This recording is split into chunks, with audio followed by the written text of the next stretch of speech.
Hello dear audience, welcome again. This is Hanifa Akhtar. बहुत ही आपका स्वागत इस्तकबाल करते हुए। आप जानते हैं मैं प्रोफेसर टर्न लाइफ कोच हूँ, एनएलपी एक्सपर्ट हूँ, माइंड मास्टर हूँ एंड ऑथर हूँ रेडियंस रेजिलियंस की।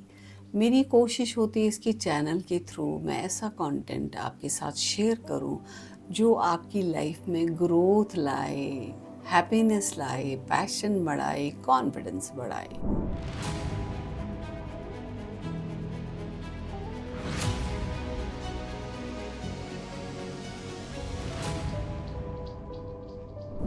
और आज मैं एक ऐसा ही कंटेंट आपके साथ शेयर करने वाली हूँ जो बहुत ही इम्पोर्टेंट है। उसका इम्पोर्टेंस इतना है कि ये हर प्रॉब्लम का बेस बनता है, रूट कॉज होता है।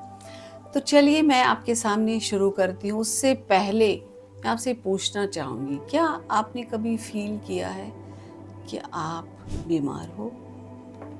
सारे रिपोर्ट्स क्लियर है लेकिन बॉडी में पेन है, थकान है, डाइजेशन प्रॉपर नहीं है, लेकिन कोई इलाज काम नहीं कर रहा। तो क्या है?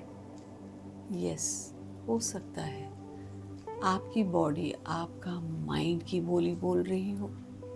जी हाँ, जो आपके इमोशंस हैं, थॉट्स हैं, स्ट्रेस है, पास्ट ट्रॉमा है, ये बन सकते हैं वजह आपकी बीमारी, ये आपको बीमार कर सकते हैं, राइट? तो ये हार्वर्ड का रिसर्च कहता है कि 60 to 90% डॉक्टर विजिट्स जो होते हैं वो स्ट्रेस रिलेटेड होते हैं।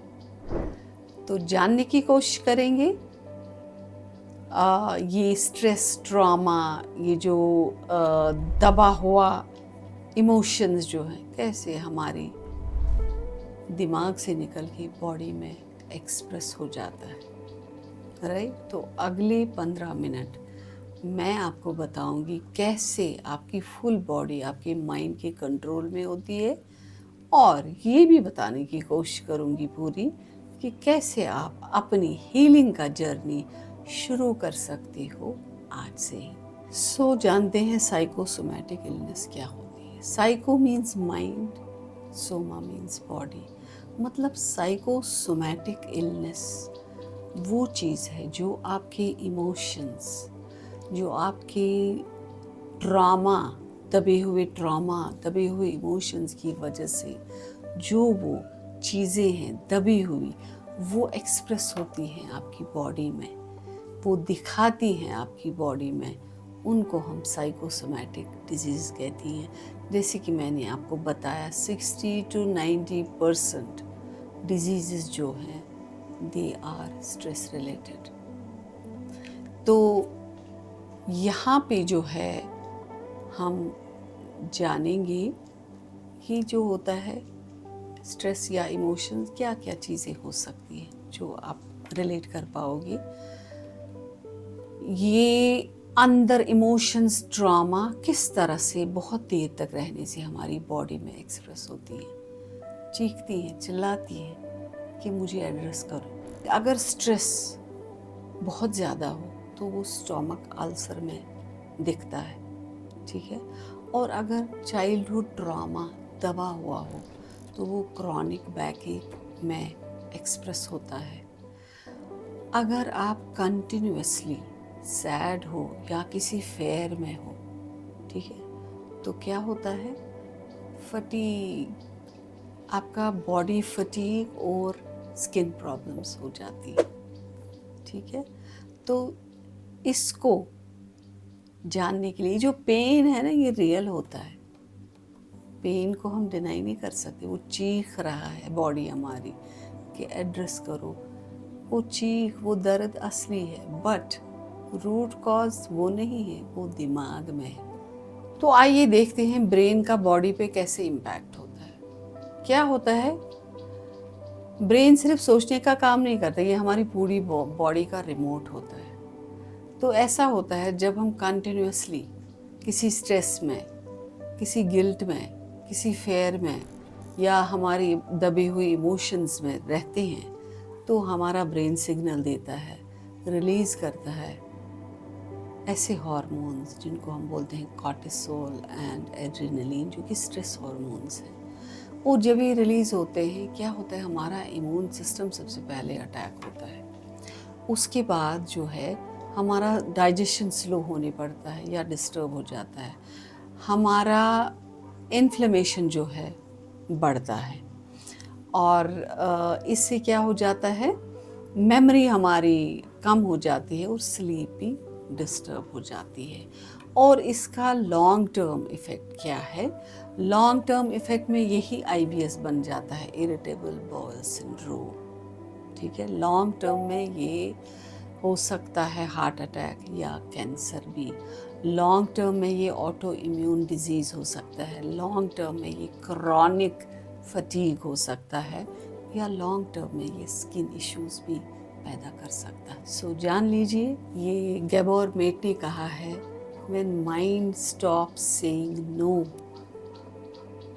बॉडी चुप नहीं रहती, बॉडी बोल देती है, कह देती है मुझे एड्रेस करो, मुझे एड्रेस करो, मुझे आपकी हेल्प चाहिए। ओके, तो डियर ऑडियंस, इसको समझने के लिए मैं आपको एक रियल लाइफ एग्जांपल देती हूँ। आयशा थी मेरी एक क्लाइंट, जस्ट 23 ईयर ओल्ड। उसकी पेन, नेक में बहुत दर्द हो रहा था। उसने सारा ट्राई किया, बहुत इलाज करवाया, कायरोप्रैक्टिस, मसाज, मेडिसिन सब कर लिया, टेम्पररी रिलीफ मिलता था। लेकिन जब काउंसलिंग की, रूट कॉज देखा, तो रूट कॉज था उसके चाइल्डहुड में, उसके घर का माहौल जो था टॉक्सिक था, जो वो अंदर ही अंदर दबाए हुए थी, वो इमोशंस, वो दर्द, और उस दर्द ने बॉडी में स्टोर करके दिखाना शुरू किया था। और फिर जब उसने थेरेपी ली, उसने जर्नलिंग स्टार्ट की, उसने ब्रेथ वर्क किया, तो धीरे धीरे दर्द कम हुआ। तो हीलिंग कब शुरू हुई? हीलिंग तब शुरू हुई जब उसने अपने इमोशंस को सुना, फिर उनको एड्रेस किया, और फिर रिलीफ मिला। सो चलिए देखते हैं साइंस क्या कहती है हीलिंग के बारे में। एक्चुअली ब्रेन जो है ना, ब्रेन की एक क्वालिटी है न्यूरोप्लास्टिसिटी, मतलब ब्रेन अपने आप को, अपना पाथवे चेंज कर सकता है, डायरेक्शन चेंज कर सकता है। इसका मतलब जैसा सोचोगे वैसा पाओगे, राइट? अब क्या है, ये जो डिफरेंट सोच है, जैसे नेगेटिव थॉट है, negative thought is equal to illness, positive thought plus emotional healing is equal to wellness. सिर्फ पॉजिटिव सोचने से कुछ नहीं होगा, जब तक इमोशंस को हील नहीं करोगे तब जाके वेलनेस की तरफ बढ़ेंगे। अब साइंस बैक्ड जो हैं डिफरेंट टेक्निक्स क्या हैं, सबसे पहले NLP and trauma release therapy, और फिर मेडिटेशन। मेडिटेशन क्या करता है, ये जो फेयर सेंटर है ब्रेन में, अमिगडाला, उसको काम कर देता है। जर्नलिंग, जर्नलिंग क्या करता है, ये सबकॉन्शियस माइंड को रिवायर करता है। और फिर ब्रेथ वर्क क्या करता है, ये नर्वस सिस्टम को रिसेट करता है, राइट? और यहाँ पे talk therapy, talk therapy energy elevate करता है, रिलीज करता है, ठीक है?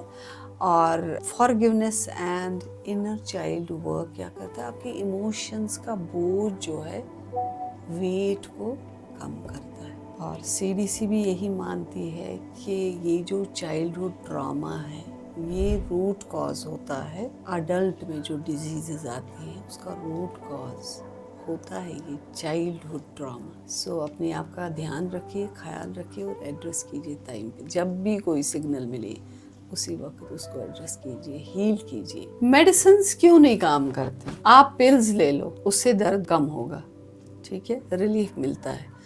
लेकिन क्या जो दिल में दर्द है वो उस तक पहुंच पाएगा? नहीं ना। तो जब तक दिल के दर्द को नहीं एड्रेस करोगे तब तक नहीं होगा, क्योंकि आपका पास्ट, आपके पास्ट का पेन जो है, सेल्फ डाउट जो है, ट्रॉमा जो है, वो एनर्जी बन के आपकी बॉडी में स्टोर होता है, ठीक है? तो इसलिए उस पेन को उस रूट कॉज को पहले एड्रेस करना होता है। दवाई से तो टेम्पररी रिलीफ मिलता है, लेकिन वो जो अंदर का वूंड है, हीलिंग के लिए उस वूंड को एड्रेस करना, हील करना बेहद इम्पोर्टेंट है। तब जाके वो दर्द जो है वो ख़त्म हो जाएगा। काम ही नहीं होगा, पूरा ख़त्म हो जाएगा। जैसे थायराइड इशू जिनका होता है या हार्मोनल इम्बैलेंस होता है, उनका क्या होता है, वो क्रॉनिक पीपल प्लीजिंग, वो फेयर और doubt, self doubt, burn out carry करते हैं, ठीक। तो उसी बोझ के तले वो होते हैं। तो इसलिए रियल हीलिंग के लिए वूंड को एड्रेस करोगे तो वेलनेस की तरफ आगे बढ़ो। All the very best. तो कैसे स्टार्ट करें हीलिंग? बॉडी के विस्पर्स सुन लो, उनको नाम दो। गुस्सा है, फेयर है, हर्ट है, गिल्ट है, क्या है? और मैं आपको एक्शन लेने के लिए 5 साइंटिफिक चीज़ें बताती हूँ, जिनसे आप काम हो जाओगे और हीलिंग की तरफ बढ़ोगे। सबसे पहले इमोशंस को नाम दो। जैसे मैंने बोला, गुस्सा है, गिल्ट है, क्या है, व्हाटएवर इट इज़, उसको नाम दो कि हाँ अभी मुझे गुस्सा है, अभी मुझे एक्सपेक्टेशंस के बराबर नहीं मिला, कुछ भी है, जो भी है लिख लो। दिल की बात लिख लो, कुछ भी हो उसको लिखो, रिलीज मिलेगा, रिलीफ मिलेगा। ब्रेथ वर्क पे काम करो, रोज सुबह शाम 5 डीप बेली ब्रेथ्स लो, इससे बहुत कामनेस आ जाएगी। जर्नलिंग, जो मैंने आपको बोला, दिल की बात को लिखो, ठीक है। और किसी मेंटोर या थेरेपिस्ट से बात करो। खुद को अकेला मत छोड़ो, ये चीज़ें खुद से नहीं होती, इसमें हैंड होल्डिंग बहुत ज़रूरी है। और माफ़ कर दो, खुद को भी और दूसरों को भी। क्या है, ये बॉडी आपकी दुश्मन थोड़ी है, ये आपकी आवाज़ बन गई है, बुला रही है आपको, कुछ कहना चाहती है, तो सुन ले। ये पहला स्टेप है हीलिंग का। अगर आप अभी भी इधर उधर क्योर ढूंढ रहे हो हर जगह, तो टाइम आ गया है अपने अंदर जान के देखो। आपकी बॉडी आपकी स्टोरी लिख रही है, लेकिन पेन अभी भी आपके हाथ में है। हर सिम्टम एक मैसेज है, हर पेन एक आवाज़ है। तो उस आवाज़ को सुनो, एक्शन लो और उसको हील करो। अगर आपको मेरा ये वीडियो अच्छा लगा तो इसे लाइक कीजिए, शेयर कीजिए उनके साथ जो इस स्ट्रेस में अपने आप के साथ लड़ रहे हैं। तो एक साथ मिलके हम अपने एक दूसरे का हाथ पकड़ के हीलिंग प्रोसेस की तरफ बढ़ें। तो कमेंट में लिखिए कि I am ready to heal. ये आप अपने माइंड को कमांड दे रहे हो, इससे आपका माइंड एक्टिवेट होता है टुवर्ड्स हीलिंग। ये पहला स्टेप होगा जो आपको हील करेगा। तो लास्ट में मैं आपको बोलना चाहती हूँ, आप ब्रोकन नहीं हैं, बस आप ज़्यादा बोझ लेके चल रहे हैं। अब टाइम आ गया है, इस बोझ को उतार दो और अपनी लाइफ को एंजॉय करो। God bless you.